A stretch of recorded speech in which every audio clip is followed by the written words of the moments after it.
Welcome to Critical Matters, a sound podcast covering a broad range of topics related to the practice of intensive care medicine.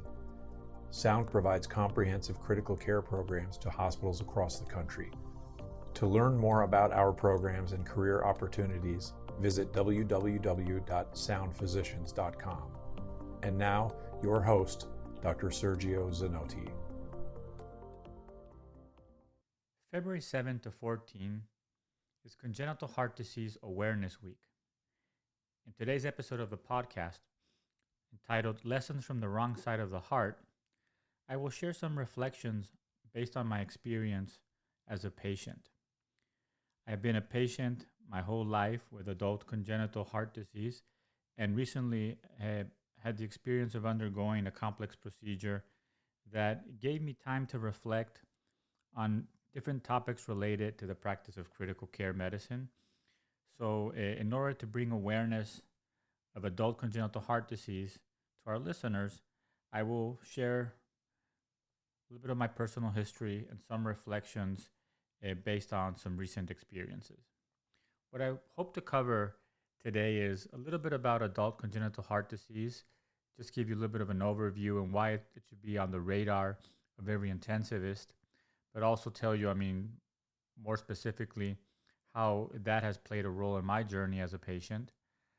I want to talk a little bit about clinical excellence, some reflections on what it means to be world-class, and finally, I want to conclude with some very concrete bedside lessons that I have learned recently being a patient and how they can maybe help me become a better intensivist, but hopefully also help our listeners reflect and perhaps do a better job at the bedside. So with that, let's start with some thoughts on adult congenital heart disease. Over 40,000 babies are born in the U.S. every year with congenital heart disease. And obviously the complexity and severity of these congenital heart disease is quite wide. 1 in 100 babies are born with congenital heart disease, which is actually the most frequent congenital problem in the United States. Congenital heart disease is the number one birth defect worldwide as well. And something I was not aware of, twice as many children die from congenital heart disease than from all forms of childhood cancer combined on a yearly basis.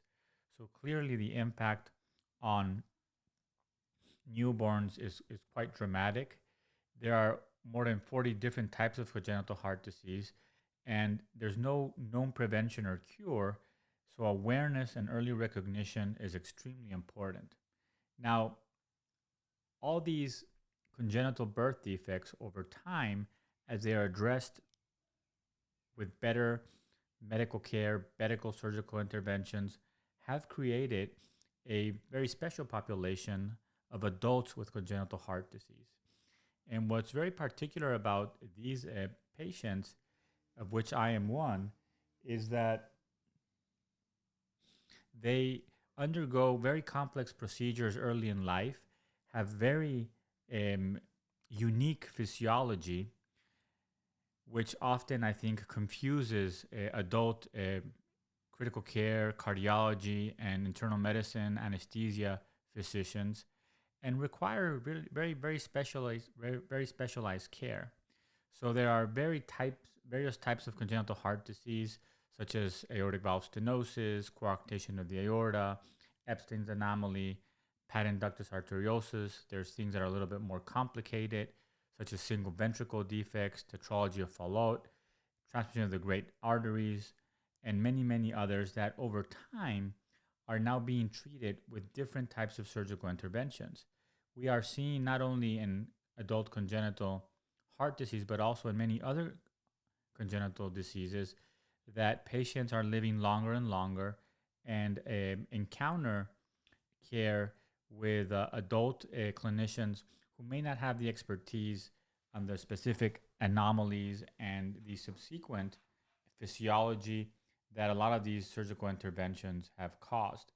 So really, I think there's been a slow development of a growing population of patients who really require very specialized care.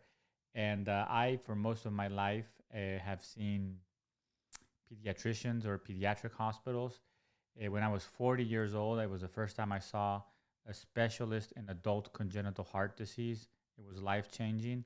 And I do know that in a lot of our ICUs, there are patients that come in with adult congenital heart disease that might have very unique physiology. And being aware of that and the type of care that they need, I think, is very important because most adult um, cardiologists or intensivists don't really know what they don't know and may do a disservice to some of these patients. So, going back to my own personal story, been a patient my whole life, been a physician half of my life, and I was born with transposition of the great arteries, which is a complex cardiac anomaly. And basically, what happens is my pulmonary artery comes out of my left ventricle and my aorta comes out of my right ventricle. So when you're born, you have two parallel circuits of blood. One is oxygenated blood going to your lungs, and one is deoxygenated blood going to your brain and the rest of your body. And obviously, that is a problem. So I was a blue baby cyanotic. And back when I was born, they didn't have, prenatal echocardiography. So they did a cardiac cath and perforated my foramen ovale so that there would be mixed blood, and I would get some oxygenated blood to the right to the systemic part of my circulation. Now, in 1970, when I was born, it was right at the cusp of when the mortality for this particular um, congenital heart disease was improving significantly thanks to new procedures that could correct the anomaly. So in the late 60s, 80% of kids born with transmission of the great arteries would die by age 5. In the early 70s and mid 70s, that number was reverted, and 80% of the kids who had surgical intervention would make it to past 10 years old. So really, there was a transformation in the care. At that time, what they were able to do was called an atrial switch. So basically, I had something called the Mustard procedure in 1971. And basically, what they did is they created a baffle that connected my right atrium to my left ventricle. My pulmonary artery would come out of my left ventricle, take blood to my lungs, bring it back to my left atrium that through another baffle was connected to my right ventricle, from which my aorta came out and pumped oxygenated blood to my body. So basically, they did an atrial switch, and I, because of this procedure, have a systemic right ventricle. As you might imagine, my X-ray is quite impressive, and my echoes are quite impressive, with a very, very large right ventricle. So throughout the years, common complications of the Mustard procedure include arrhythmias from the baffle and then dissecting the atrium. Also, obviously, heart failure with a right ventricle that has a systemic duties or systemic pressures to pump again.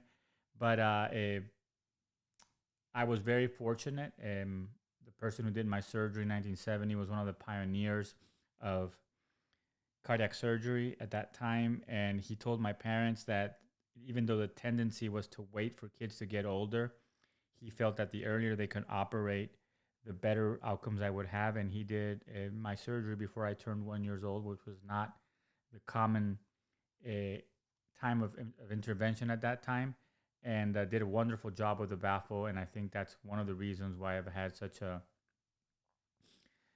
good, evolution post that. Throughout the years, my main complications have been related to arrhythmias and tachybrady syndrome, which required a pacemaker in 1992 for the first time. And since then, I've had multiple pacemaker changes. I've had, since 1999, two very large, my original leads that were not working well, that everybody stated that they would have to take out at one point, but nobody wanted to touch because they were in the baffle. So this is how we get to this point. And late January, a couple of weeks ago, I had a planned procedure that was meant to really take care of a lot of my hardware and upgrade my hardware. So the goal was to remove what's called a legacy or very large 9.5 French lead from my ventricle, remove an atrial lead that was not working, preserve the one atrial lead that I had for pacing that was working, and then the goal was to um, implant two new ventricular leads, one in the left ventricle, which would be for pacing and defibrillation. Now remember that my left ventricle is my pulmonary side ventricle, and another one in my right ventricle to synchronize my contractility and make my QRS skinny so that I would have a better ejection fraction. Now, this is something obviously that was complex. Not a lot of people probably can do it, but I'm very fortunate. I'm in Houston where they have tremendous experience with adult congenital heart disease, and we'll talk about that a little bit later. But basically, I underwent my procedure. It required over 10 hours of general anesthesia. They were able to remove the ventricular lead, remove the atrial lead without causing any damage to the baffle, which is my surgical repaired atrial switch. They were also able to preserve the atrial lead that I had, and then were able to place a left ventricular lead for pacing and defibrillation, and they were able to place a right ventricular lead through the septum in order to synchronize my contractility and make my QRS skinny. So all in all, it was a brutal experience. At my age, I think being so long on an operating table, it was done. I mean, I was lucky that everything was being able to do percutaneously. However, they had a surgical team on backup in the OR, and I think that they were very worried of any potential complications, especially with the lead removals that usually can cause some difficulties. These were leads that have been in my body for over 30 years, and they're old leads, they're big leads, so obviously that was the concern. Now, the procedure, I mean, took a toll on my body, lost several grams of hemoglobin, had to be shocked a couple of times. So you can imagine that waking up and recovering from that was not fun. But the good news is also that they were able to do a cardiac cath at that time, and a left and right cardiac cath. And my hemodynamics really, I mean, normal numbers. My mean arterial pulmonary pressure is 14. My systolic pulmonary artery pressure was 24, and the diastolic 10, which really, for somebody with a systemic right ventricle and congenital heart disease for over 50 years, is quite remarkable. So everybody was extremely pleased with that. They were very. It's very hard to sometimes get a good assessment of the right ventricular function in a systemic right ventricle.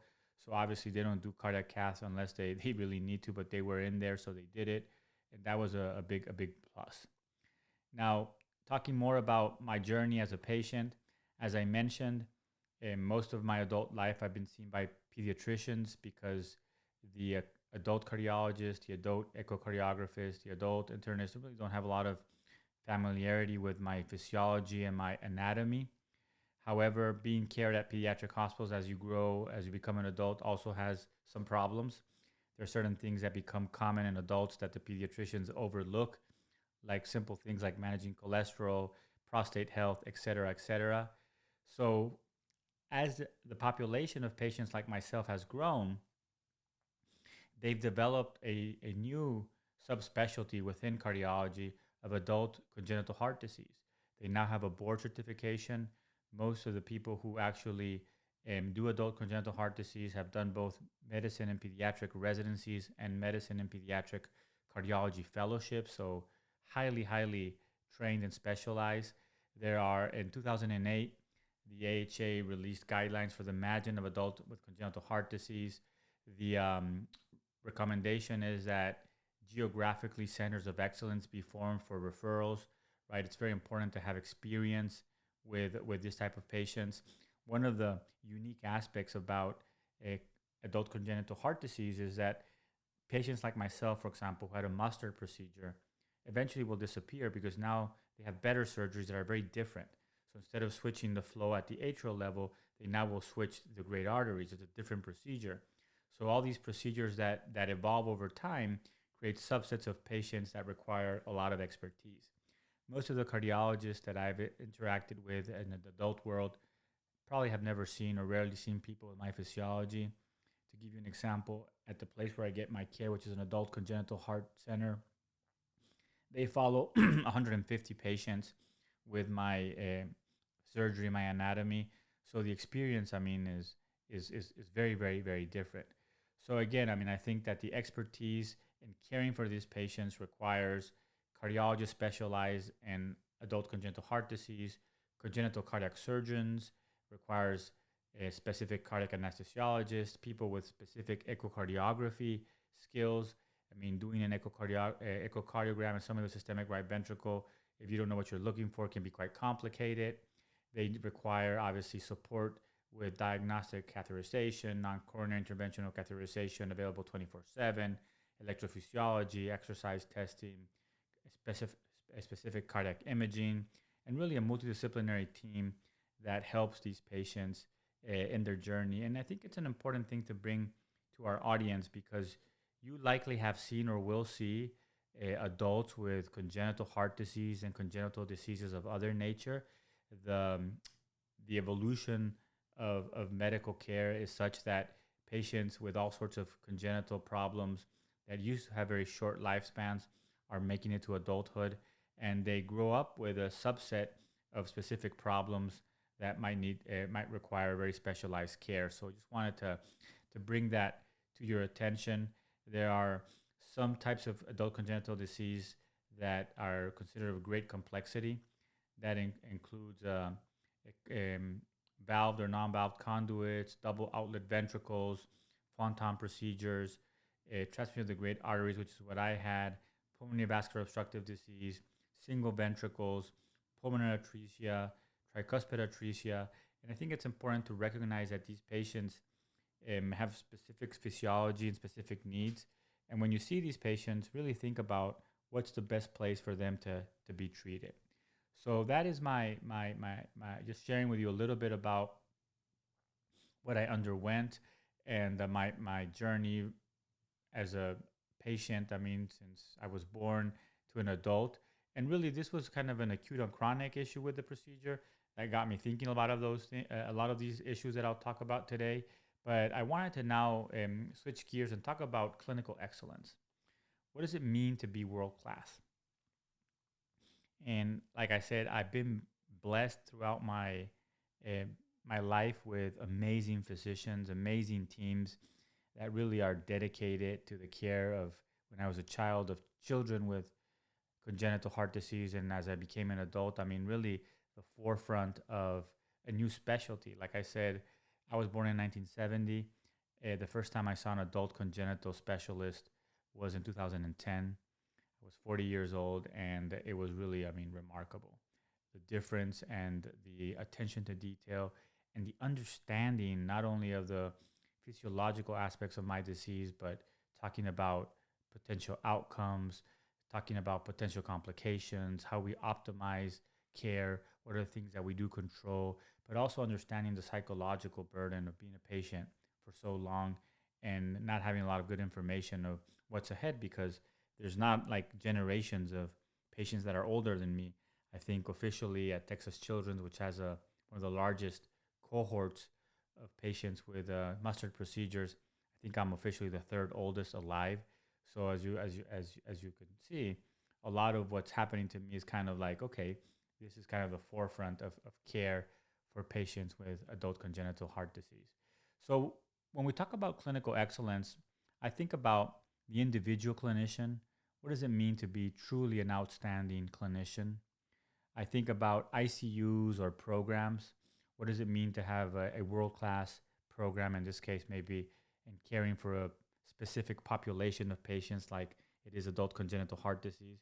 And then obviously we have excellence at the institutional level which is whole hospitals or systems that truly differentiate themselves from others in terms of their pursuit for excellence.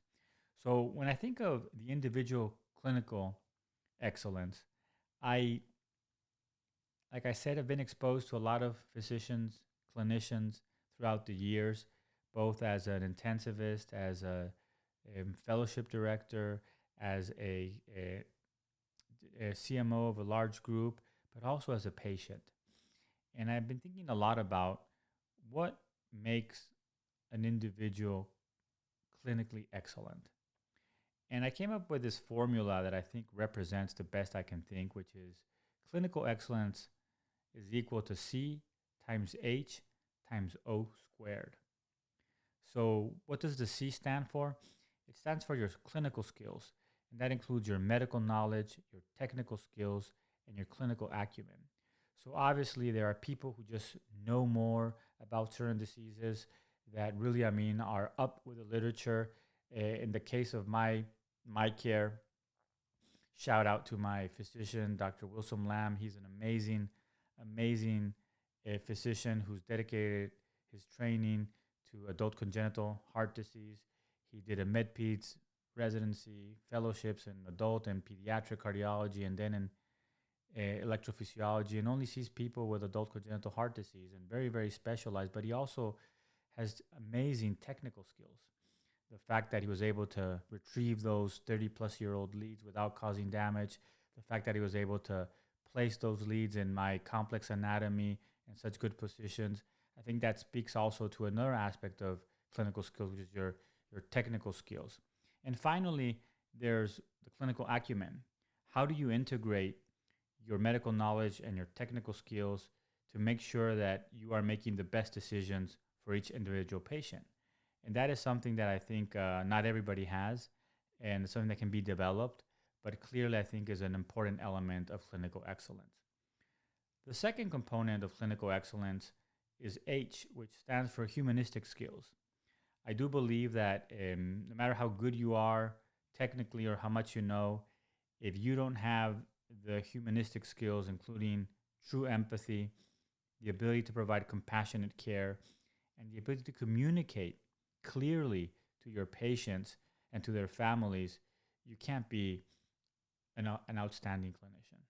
And I think that this is one of the areas that is super important, and I think probably is going to be very difficult for AI to replace. And ultimately, I think it makes a huge difference when you have somebody who really cares about the individual, who really understands what they're going through, who tries to alleviate their suffering, and who can communicate clearly what needs to be done, what are the options. It makes a huge difference. So I think that the humanistic skills, right, empathy, compassion, and communication are the other component. Finally, in the formula I mentioned, which is C times H times O squared. So what is the O for? Well, it's for ownership. And I do believe that ownership is something that unfortunately is being eroded in clinical practice today. And what do I mean by ownership? Ownership is to really take responsibility and accountability for the life of another human being. And it's not only just doing the best I can do, but making sure that if there's something that I can't do that somebody else can do better, true ownership is to try to get that patient to that place. True ownership is to think about how can I get the best result, to obsess about that. True ownership is to, when there's a complication, to show up. True ownership is to follow up on the things that you tell your patient. And I think that for many reasons, perhaps how we practice medicine today, ownership is something that's being eroded.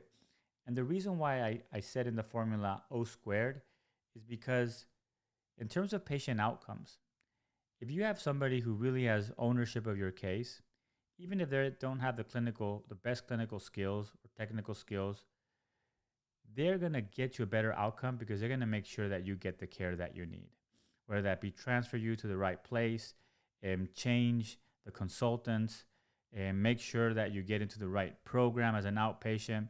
And ultimately, I think that's the hardest thing to do as a clinician with so many patients and so many things that we have on our plate. However, if we every day try to take a little bit more ownership of the cases that we're responsible for, I can guarantee you that we would become better and better in terms of our individual clinical excellence. And I have to say that I mentioned Dr. Lamb. He is truly somebody who embodies this clinical excellence. His clinical skills are off the charts. His knowledge of adult congenital disease are unbelievable. His technical skills are awesome, but he also has the empathy, compassion, and communicates very clearly with the patients and with their families. But ultimately, I think what I always felt with him, and he's been my physician for over a decade, is he takes full ownership of my care. He really takes that very seriously. And I think it's something that more of us should try to emulate, because ultimately it's what defines, I think, clinical excellence. The other aspect that I wanted to talk about is how do we measure healthcare excellence among teams, right? Among programs.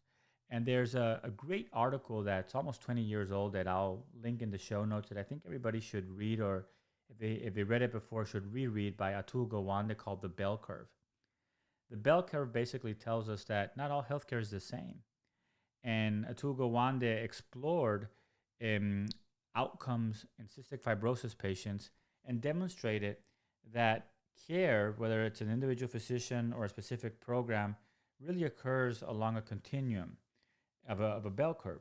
There's a big group of people in the middle who meet common expectations, but on both sides of that middle, there are outliers who provide care that's probably below average, where there's plenty of room for improvement. And on the other side, there's outliers who provide care that's better than average. And then there's an extreme outliers, that top 2%, who really provide care that is exceptional.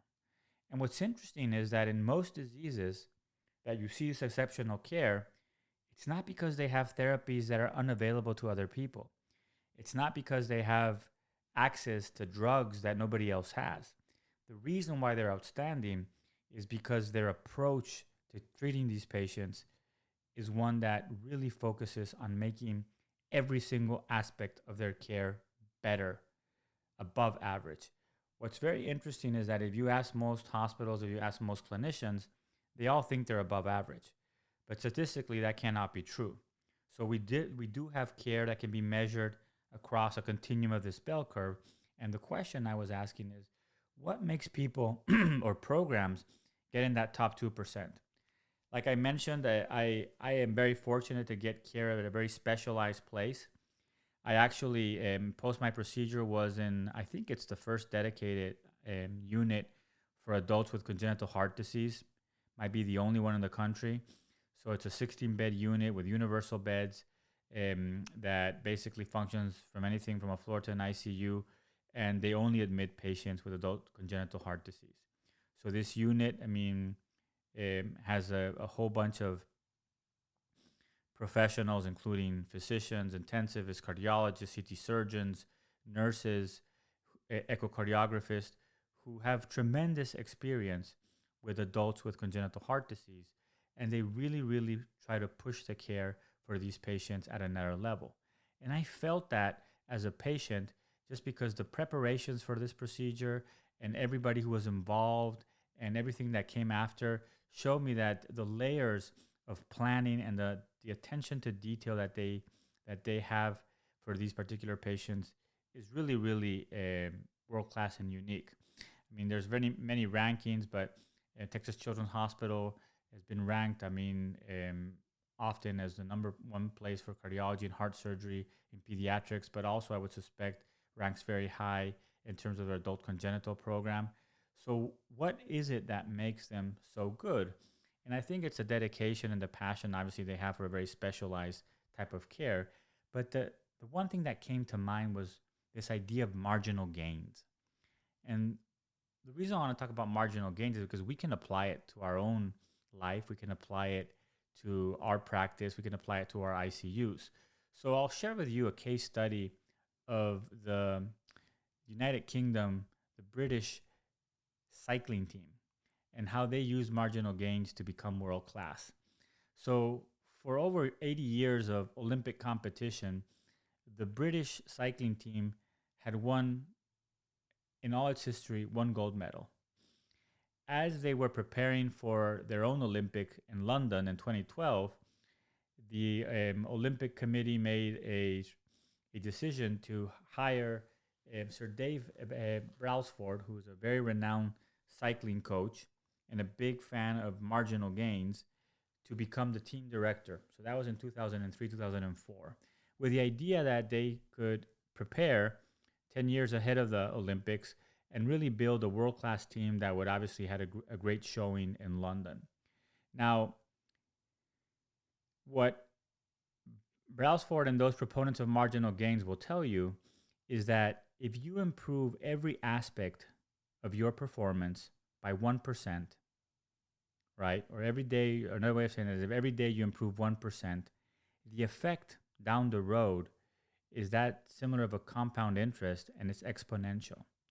So he became fanatical of breaking up every aspect of cycling cycling in the Olympics, from the nutrition that the athletes ate, the clothes that they use for different types of competitions, the position in the bike for each individual athlete under wind tunnel conditions.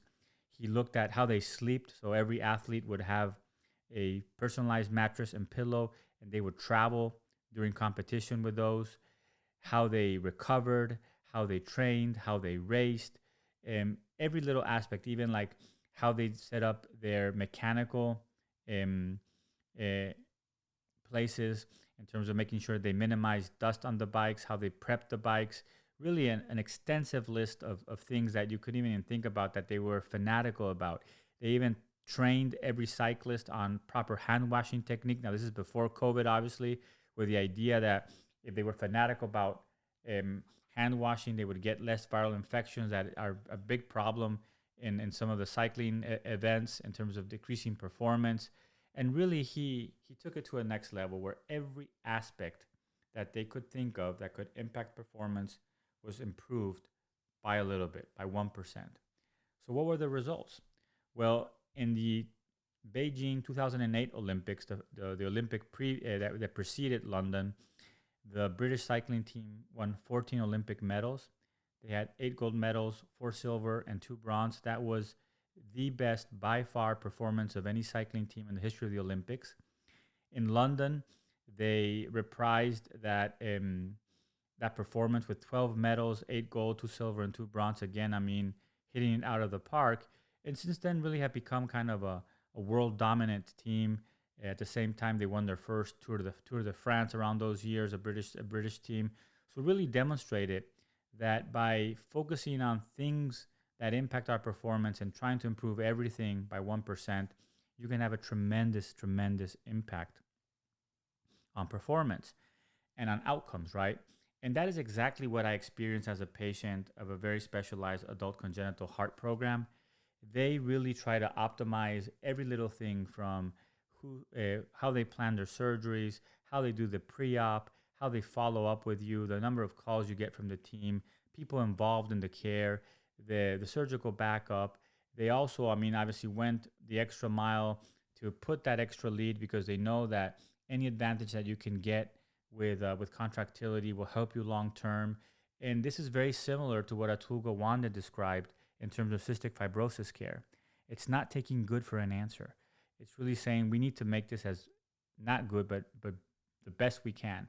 And every marginal improvement on the care of these patients will ultimately result to far better outcomes. So I invite you to think about marginal gains.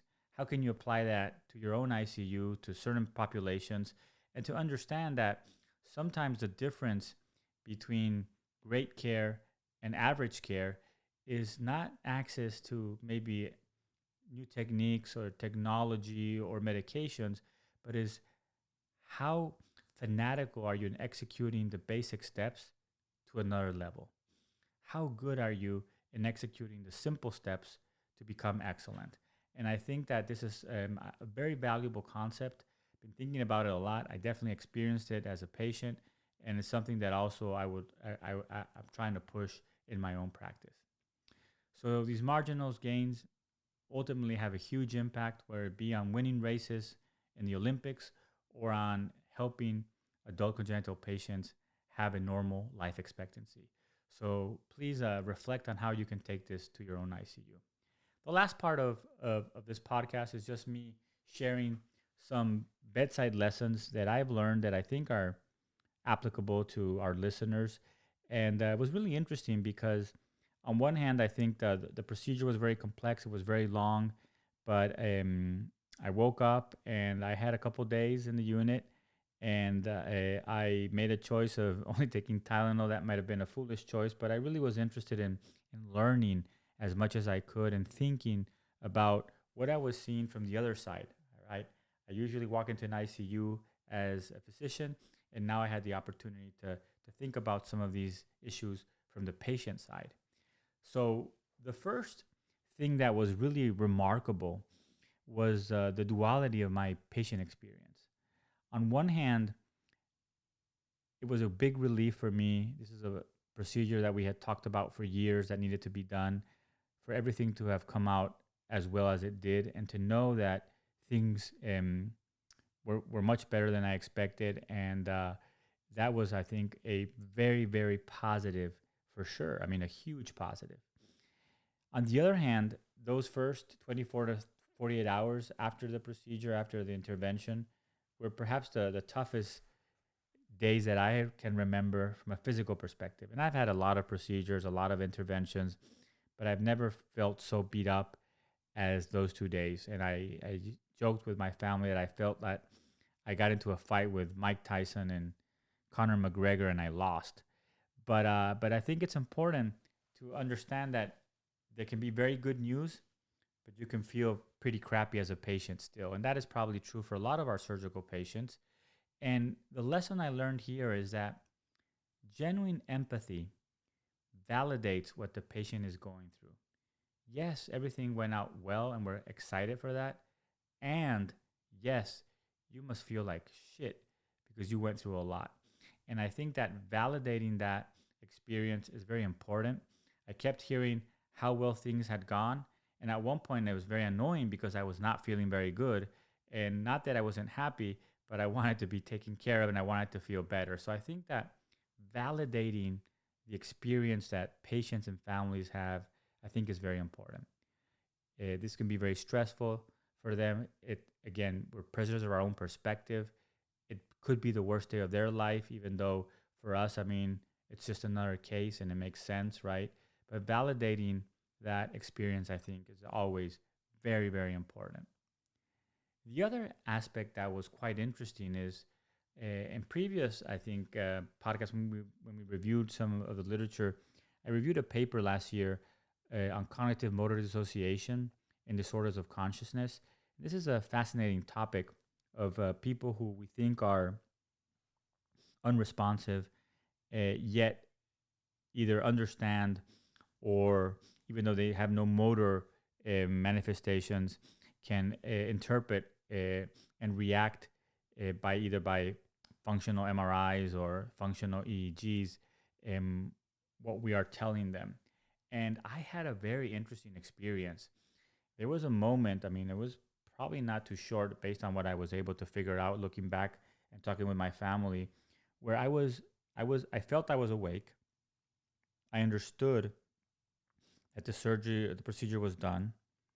I could hear what people were telling me. I could interact with my own thoughts, yet I couldn't open my eyes. I couldn't move my body, couldn't feel my body, and couldn't talk. And it was very interesting because at the beginning, it was very peaceful. And I was very relieved knowing that the ET tube was out, that the procedure went well, but I couldn't express or move anything. And I recognized that, but I could clearly understand what people were saying. And the other thing that is very interesting is that as the time went by, I started getting annoyed because everybody would say to me, everything went well. And there was a lot of things that we had planned with my physician, and I wanted to know what had happened. To a matter of fact, that I think one of the first things that I said when I was able to talk was, please give me some details, right? So again, I wanted to understand what had actually happened. The other thing that was very annoying is that they kept saying, he's waking up, he's waking up. And I was thinking, I've been awake for a while, right? What are you talking about? But I think the lesson here learned is that I will assume every patient can hear me and understand. And I will speak to them kindly, clearly, and try to give them specifics, especially after a surgery. I think we have no idea the level of consciousness that our patients have. And I think the study I mentioned, which I'll include in the show notes, and my experience tells us that sometimes we assume people are out, but they actually can understand. And it's something to keep in mind as we learn more and more that there's an important subset of patients where they're critically ill for several days or post general anesthesia who probably are more aware and awake and understand than we believe they are. So that's an important lesson and humility and just assuming. I mean, you walk into a patient's room and you assume they're out, so just put a stethoscope, start examining them. Maybe you should tell them who you are, what you're going to do, right? So I think assuming that every patient can hear and understand more than I believe is a good lesson to take home. The next area that I want to share a little bit is related to the drugs we use. And granted, I was under general anesthesia for probably, I think, total of 11 or 12 hours total. Did not get drips for sedation once I left the recovery room and in my stay in the unit. I did not take any narcotics because they just don't make me feel very well. But I can tell you that all these drugs that affect your mind and your nerves, they reset and screw up things for a while. In terms of dreams, in terms of thought processes, you feel the difference. It takes a while to get better. The other thing that was fascinating is I received a neuromuscular blocker at one point, and as the nerves wake up, you start feeling all sorts of crazy things, and it's amazing how all of a sudden, how tight a pulse ox is on your index finger can become like a point of obsession in the middle of the night. How you feel that Foley catheter. I had pressure bags with air on both groins because I had arterial and venous lines on both sides, and they wanted to prevent hematomas. For the longest time, I thought that was just a warm blanket, but then, as I started waking up, it started becoming very uncomfortable, painful, couldn't move. So really, my lesson here is that I think we should be intentional and very measured with the drugs that we provide patients that affect their nervous system and their mind. Less is probably better, but we should definitely, be very, very cognizant that if a couple of hours of these medications can alter you so much, I can't even imagine what days and weeks of these drugs do to people. So always trying to cut down on these medications as much as we can, I think is very, very important. Next, I want to talk about devices. And I had obviously the pleasure of interacting with a Foley catheter and with an ET tube as a patient. The Foley catheter is another story. I think the procedure got delayed almost an hour because they had a traumatic Foley and eventually ended up getting urology to come and place a Coudet catheter. That's never fun. The ET tube, I don't remember it coming in. I don't remember it coming out. But I do remember having a lot of pain at night in my throat for several days. For almost 2 weeks, I had an area in my lip which felt dead, which is where I presume the ET tube was sitting. And again, when I think about this, we keep these devices in for days in our patients. And often patients have complained to me about they need to urinate and they say, oh, you have a Foley catheter. I can tell you it's very disturbing. It's very uncomfortable. And what I learned here is that I will avoid and remove Foley catheters relentlessly, right? I think that for many reasons, if we can avoid them, we can get them out, it's better for everybody. not only avoiding infections, but also for patient comfort. And the other thing I thought about is the next time I intubate, maybe I should try to be a little bit gentler. Obviously, when we intubate, we usually do it under emergency conditions, but that ET tube leaves reminders, and it's not very comfortable. And like I said, I had it for half a day. Can't even imagine what it would mean to have an ET tube for days and weeks at a time, which is also, I think, another reminder that if we're going to keep somebody on the ventilator, maybe a tracheostomy is a much better device to have than an ET tube. Finally, I want to share some reflections on ICU nurses. I've always said that ICU nurses are what makes an ICU special. It's really what makes the ICU different. As a patient, what I can also tell you is that you interact with your ICU nurse 100 times more than you do with any clinician. The people who are caring for you are the nurses.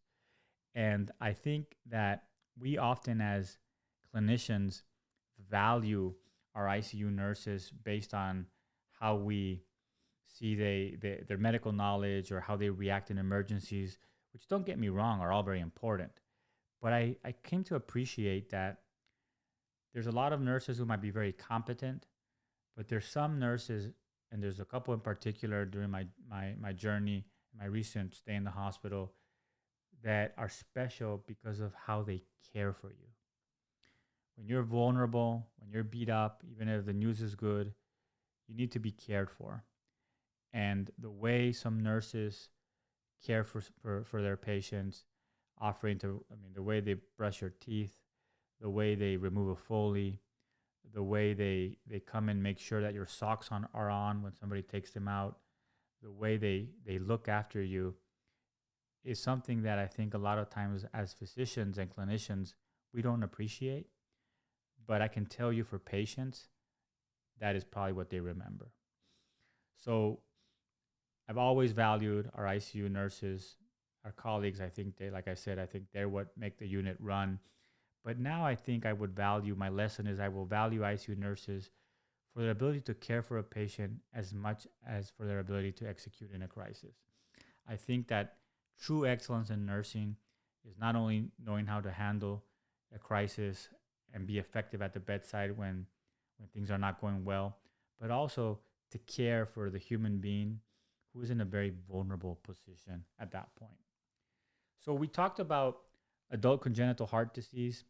I hope that this podcast brings some awareness to our adult colleagues, that you're going to see more and more adults with all sorts of congenital diseases, but specifically, obviously, we talked about heart disease, very unique population, getting older thanks to technology, but also with all these subgroups of patients who've had weird surgeries that are no longer done, that have their own set of complications in anatomy.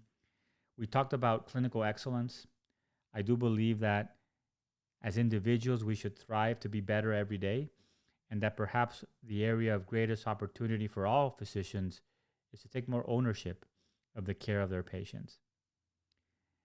We talked about what it means to be world-class, and I think that we can all move the needle towards world-class by really focusing on executing the basics at a very high level. So really focusing on those marginal gains and making sure that every aspect of care is optimized. And finally, I share with you a handful of bedside lessons that I learned through, I guess, the humility of being a patient in a very, very, very vulnerable position over the last several days. And again, I believe that we all need to be reminded about these things on a regular basis because we get busy, there's a lot going on, and it's very easy to forget some of these lessons. So with that, in customary way with the podcast, I do want to share with you couple books that have been very instrumental during my recovery, things that I've been reading that I found to be very useful.